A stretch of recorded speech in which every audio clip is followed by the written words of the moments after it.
what's great is that she has always been a volunteer for common sense gun laws. She was even fighting for it before I was. So that's why I am very happy to introduce her, because I know she is going to continue to be very vocal in fighting for common sense gun laws, continuing in office in DC. So thank you. Hey, thank you so much. Hey, Thank take you. selfie really quick. Sure. All right, I like your style, you get right in there. Exactly. Yeah, nice to meet you. Hey, good honor to meet you. Well, guys, thank you, it's great to see everybody, and thanks for coming out. It's beautiful out, I'm very impressed that you're all here. I'm surprised you're not outside, because it's a gorgeous day, so thank you so much. So, Tanya's absolutely right, is that I've been in this space, common sense gun laws, for probably actually 25 or 30 years, because I was with a group called Million Mile March before that. What's great about these groups and what I like the most is that it brings like minds together from across the political spectrum. We have folks that are libertarians, we have conservative folks, we have Republican folks, independents, and Democrats across the spectrum involved in this. Because you know what? 90% of the nation agrees that we could do a better job having common sense gun laws, right? Is that it makes everybody scared. I will tell you, I've been in a lot of great town halls with kids, and I ask them, what's your number one issue? What are you concerned about with school? And sadly, in the last 6 years since I've been doing those town halls, their number one concern every time is someone is going to come in and shoot me. And I'm just being real honest with you, right? Is that that's what they say. That's number one. Number two is I have too much to do and I'm really busy and it's really hard. So that's a pretty normal thing to say. So both of my kids went to LT and they always felt very safe here, but they were concerned about it. And just for the record, LT does an exceptional job of keeping everybody safe. So you are safe here, to be clear. But I also want to be honest with you, because you're all adults basically, or almost adults, right? So let's be honest about what it is that it is scary sometimes to be here and think about that. But you are incredibly safe at LT. You are, and most high schools are incredibly safe, grammar schools and on and on. So let's talk a little bit. I know Tanya gave a great overview of what's going on at the state level. So nationally, it's very interesting because I have a lot of Republican colleagues that I work with on a lot of bills. I've passed 5 bills with Republican colleagues because I believe in bipartisanship, right? And they all believe in universal background checks too. I think we're in agreement that there's a lot of responsible folks out there. Most gun owners are super responsible gun owners. They should keep their guns, right? However, for whatever reason that they walked up, as long as it's for a legitimate reason and a legal reason, they should be able to own their guns, right? That's fair and square. It's not fair and square when they get them from the internet and they're called ghost guns. So let's talk about the first piece that happened today. So President Biden made an announcement today around ghost guns. Does everybody know what a ghost gun is? Somewhat, but I... Say it again. Yeah, so real quick review. So ghost guns are typically the kits that you can buy online and put them together. And there's 2 really bad things about that, is that gun manufacturers know how to properly make a gun safely so reasonable people can own guns and have safe guns, right? The gun kits, they're not safe. They can go off erratically, they can hurt you, they can hurt others. So it's a very scary proposition to have these gun kits out there that are called ghost guns. So today the president announced a couple things. In addition to announcing a new ATF officer, which is kind of the head guy on top of the firearms in our nation. He also talked about an executive order that would require that you have a background check before you purchase one of those ghost guns online. So what that allows us to do is track where you're at, register it, make sure that you are licensed to be able to do that. Because again, it's okay to be a licensed owner, right, and own a gun. It's not great, and we all know that, right? It's not great when you're not. So those are 2 big announcements federally today. So what's going on with background checks in general? So that's a little bit more concerning. Again, 90% of the nation wants background checks. It passed the House, so the U.S. House of Representatives, so it's called H.R. 8, would require universal background checks for everybody. And what that would do is it would secure our national database so we know where guns are, who owns them, because that's fair, right? We do the same with cars. We do the same with almost everything. So it's kind of a normal, natural thing for us to ask, hey, do you own a gun or not? We register it, we know where you're at, right? So unfortunately, it has not passed the Senate, it hasn't been brought to the Senate floor.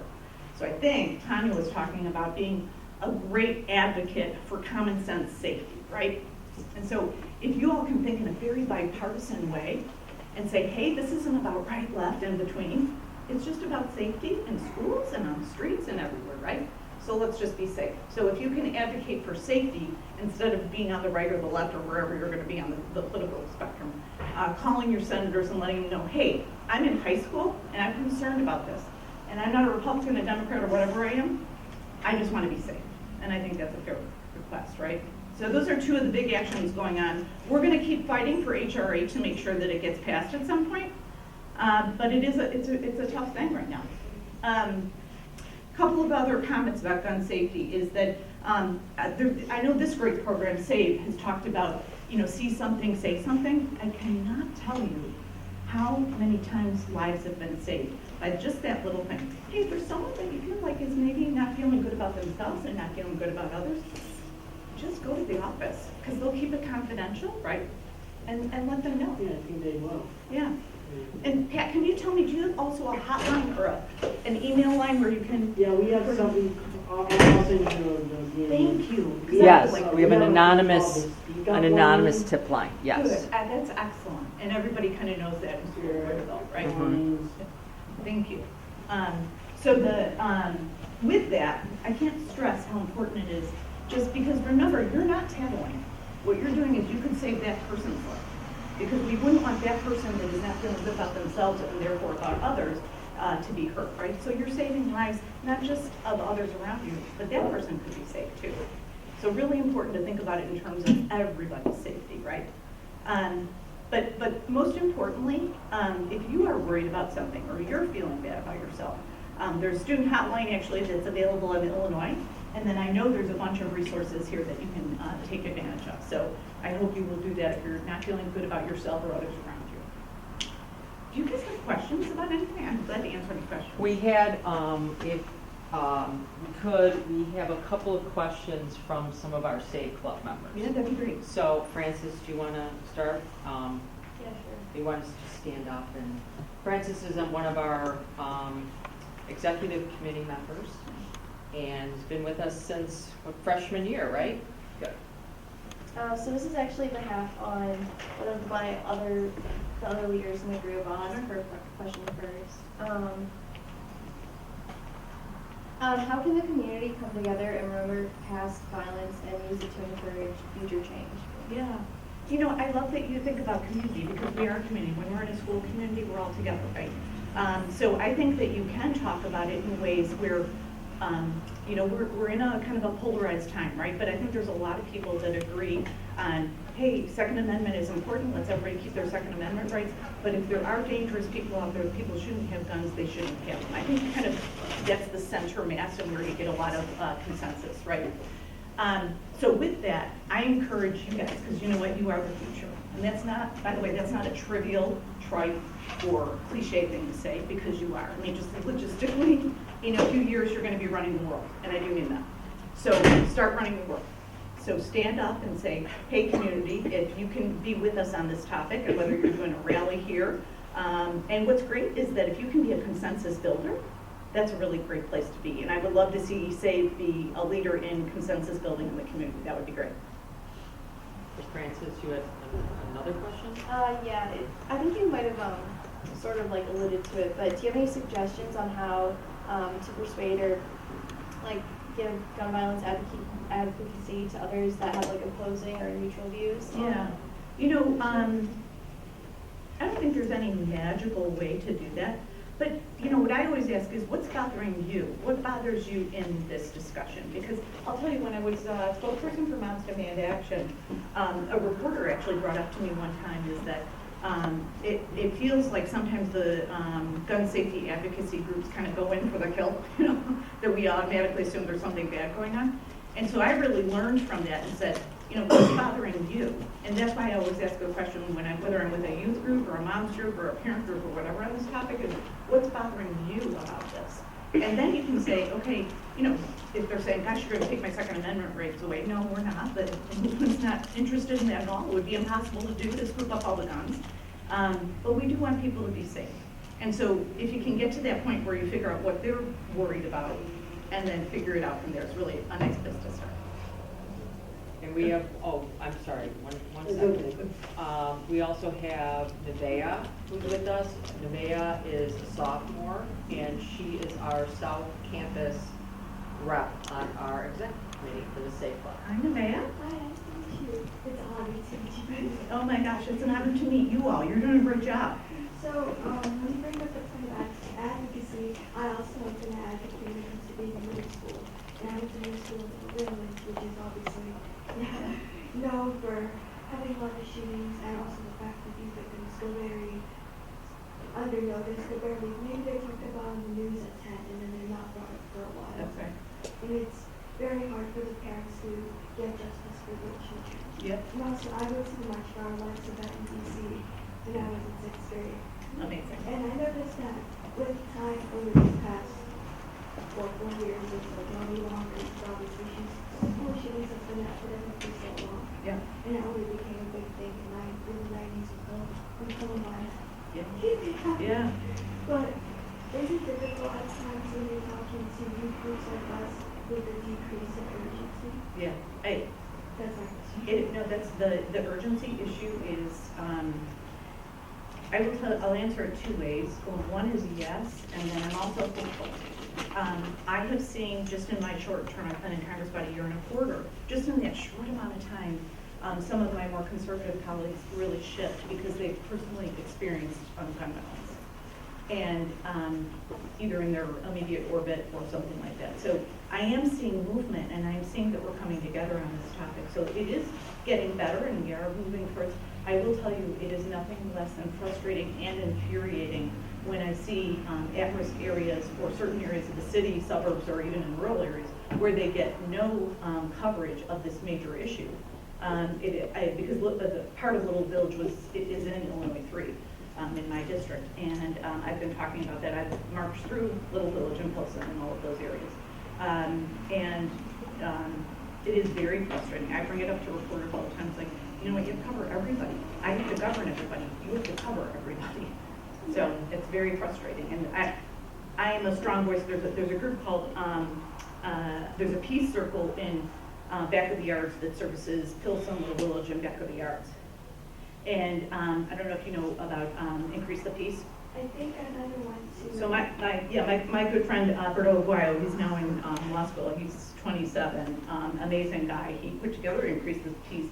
He used to be a gang member, and now he's at Northwestern Law School on a full ride.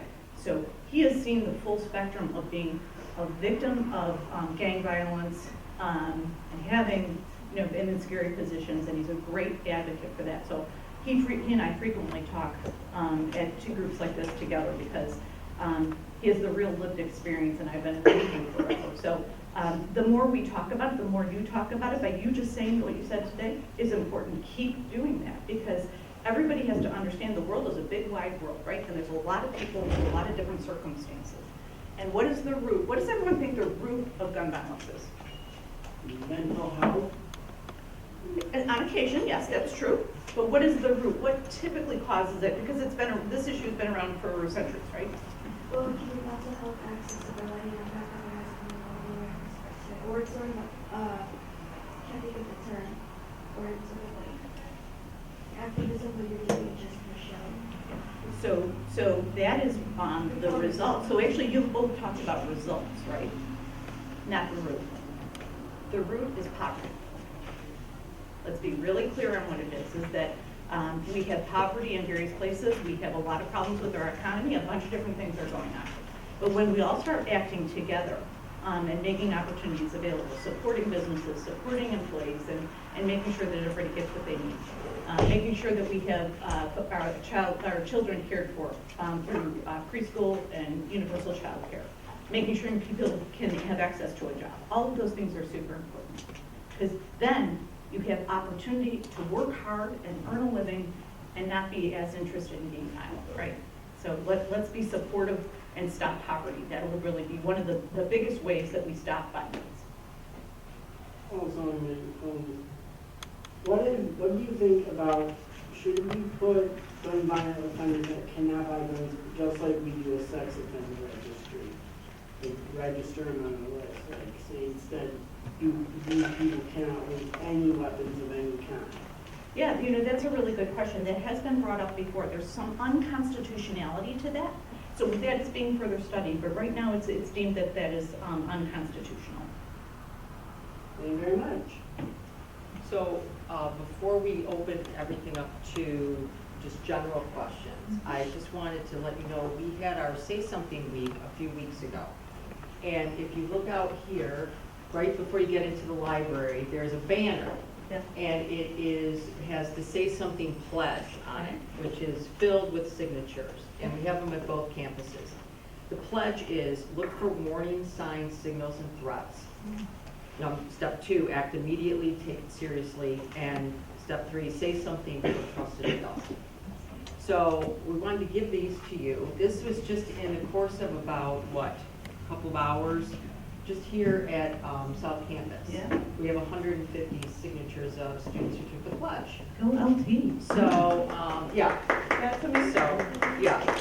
What we could have gotten with 8 hours, we probably would have gotten all 4,000 signatures. But we have these banners up at both campuses and so just wanted to let you know that we are committed to saying something Good. in our schools and community. Well, and I appreciate that. And sometimes it's hard, right? So 2 things when you're doing that, you're in that moment and you're trying to decide whether to report something. It is confidential, so no one will repeat it.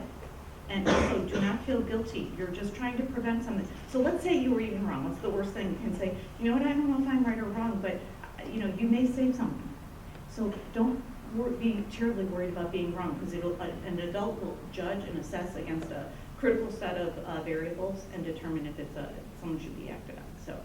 So don't worry. You're not going to get in trouble. Great. Any other questions, guys? You just answered my big one on this topic. Yeah. But on another topic, you could go to the local topic. Okay. Go ahead. Okay, I have a question on something that isn't technically related to gun violence, but That's okay. there is something that is available in 39 states called the LGBTQ panic offense, which basically makes it legal to kill anyone or assault anyone as long as they identify as a member of the LGBTQ community. What is being done at the federal level to address that? Yeah, so that actually, there's a section in the Equality Act that would obviate that and get rid of that, which is why it's so important to support the Equality Act and get that passed. It's passed through the House now twice. We hope that it will be brought to the Senate floor soon. Because again, we're just asking for equality. We're not asking for any special treatment. We're just asking for what everybody else has, right? Yes, ma'am. Oh, and by the way, love your YouTube channel and subscribe to it. It's fantastic. Oh, I don't, my staff takes care of all of that, so I don't even know what's on it right now. I gotta tell you. But thank you very much, and I will share that with them because they're amazing. My staff is amazing, so thank you. Other questions, guys? Go ahead. How do you go from activate for like voicing for one topic to becoming an elected official? Oh, Like gosh, how good do you question. make that transition? I'm looking at Tanya because she's been my friend a long time. So, I guess I have worked in a bunch of different spaces, right? So, in my probably college and high school years, even a little bit, I worked on civil rights, so everybody could be have equal access to a job, equal pay, all those things, and was an advocate there. In my 20s, I really worked on women's rights and children's rights. In my 30s, I really started working very hard on gun safety. And when I was, when my kids, this is going back 13, 14 years ago, my oldest child, who's doing amazing right now, and went to LT, we used to live in another town. And he got bullied severely to the point of hospitalization and therapy and a bunch of different things. So at that time, 13 years ago, nobody talked about bullying because it was a big taboo thing. Nobody wanted to, touch it. My mom always says that, that I'll always touch the sticky ball in the room, in the middle of the room, no one else will touch. So I touched the sticky ball and addressed it with our school board. And they were amazing, right? So I got about 100 families together to put together a program for our district so that we could stop bullying and have an anti-bullying system. What district was that? So that was in Glen Ellen. Oh, like Lombard, what? Oh, D7, like Lombard West, Lombard. I actually worked in the primary school on the project, but they actually used the same program, so it ended up there too. But the reality is that that people do care and they do want the best for you. Everybody does, parents want the best for you, but sometimes, we get astray from things. So the program we put together helped bring schools and parents together so we could have civil conversations and not talk past each other, right? So then from there, I had done a lot of research and I was put on a state board to build a anti-bullying manual. That parts of it are still being used today. And then from there, I wrote a book and did a media tour, and I started a nonprofit called Team Up to Stop Bullying. And I had been asked to run several times, but my kids weren't old enough where I could, feel good about it. So in 2017, early 2017 is when I first decided to run. I ran for Congress in 2018, and then lost by 2 points, and then I ran again and won. So that's how that trajectory went. Thank you. Sure. Any other questions? Yes. Can I piggyback on? Sure. It's Charlotte back there, right? I can't see very well. Is that Charlotte? Never mind. Charlotte's question about activism. Yeah. So I'm here with our PRISM students and Nice. you know our PRISM. I sure do, right? Maria Roloff, yeah. Okay, so we've been having conversations for the past couple of weeks. We want to put together some kind of letter writing campaign to the Don't Say Gay states. Yeah. Any suggestions for how we can get that organized? Yeah, you know what you can do, so the Human Rights Campaign actually has those already organized for you, and will give you pieces to actually send on it. Okay. So you just contact HRC, and Okay. we can get that information to you. You can contact Shannon, my chief, and Okay. so, and we'll help you with that, because that is a great thing to do. Can we even do that at school? I'm not sure. Okay, I didn't ask that question. I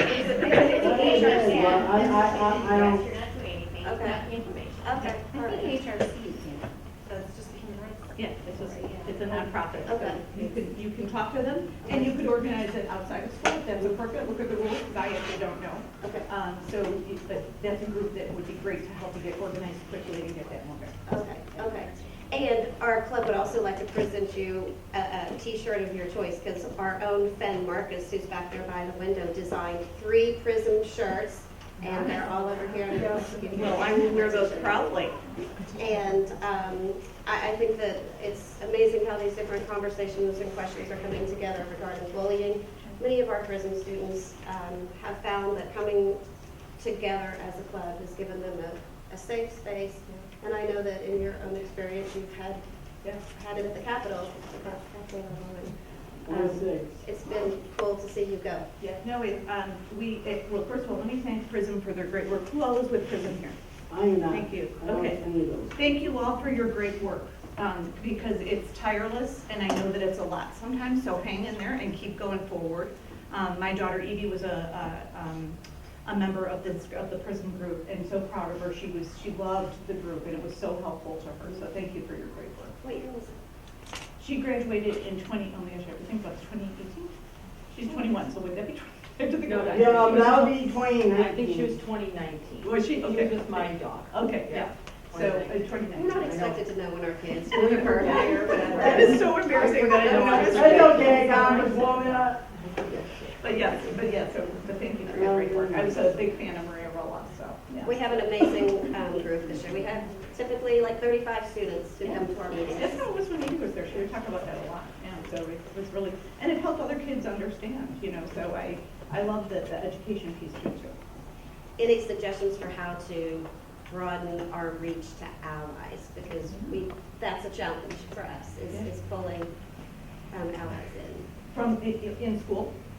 Oh gosh, good question. I know that a lot of gay straight groups have done the like lunch and learn thing, where someone brings in pizzas and talks about what your lived experience is, how it is to be LGBTQ+, and then have kids come in and learn about it that way. Because there's nothing like pizza. Sure. It's- Food. That is a very convening food, I find. I'm sorry, go ahead. Oh, it's, Oh. I turned it off. Well, it's okay. We can. It says green, I don't know. There you go. Yeah, You should, yeah, it should work. okay. One more. Oop, yep. I thought I saw a hand up, nope. Okay, I'm not sure. go ahead. It's lovely hearing you talk again. You were our speaker for Line Run last year, so it was a great honor for the LT Model and to have you as speaker. Yeah. What can we do to get involved more in the local level, state level, and federal level to further promote change. Yeah, no, you're great, and I don't, no, that is working, yeah. It's a great start is to visit with your legislators, whether they're state, township supervisors, all those levels are important, because I'll tell you, the best thing we can do as elected officials is to work together, regardless of party, and make sure that we're all working together at every level. I'll tell you, we've done a lot of work around flooding. Who doesn't love talking about flooding, Yeah, oh, I remember a couple of those floods a few years ago. Horrible, right, there, and so together, when we work with all parts of government, we come together and solve a lot of problems. So would love for you all, in fact, maybe we should do this, Jim, is have a convening of various levels of government to meet with your Model UN, and then we can run around the district and do that too. So I like that idea, because we do like to hear what you all have to say. I'll tell you, Model UN, and I've done a bunch of these with various districts, you have great ideas, so I'd love to hear your ideas. Hey, I think I'm part of football president, student council class board treasurers. We'd love to have you come in here and you're gonna go do it. Well, I'd be happy to do that. That's my job to do that, right? Any other questions, guys? All right, well, hey, thank you so much for all the great work you do in all your capacities, whether you're part of SAVE or whether you're just a great student doing a great job. Thank you for all you're doing, because it's not easy to be back and rolling around and getting all the good work done. So thank you for all you do. And if you need anything from my office, we're just a holler away. Call us anytime, okay? Thank you so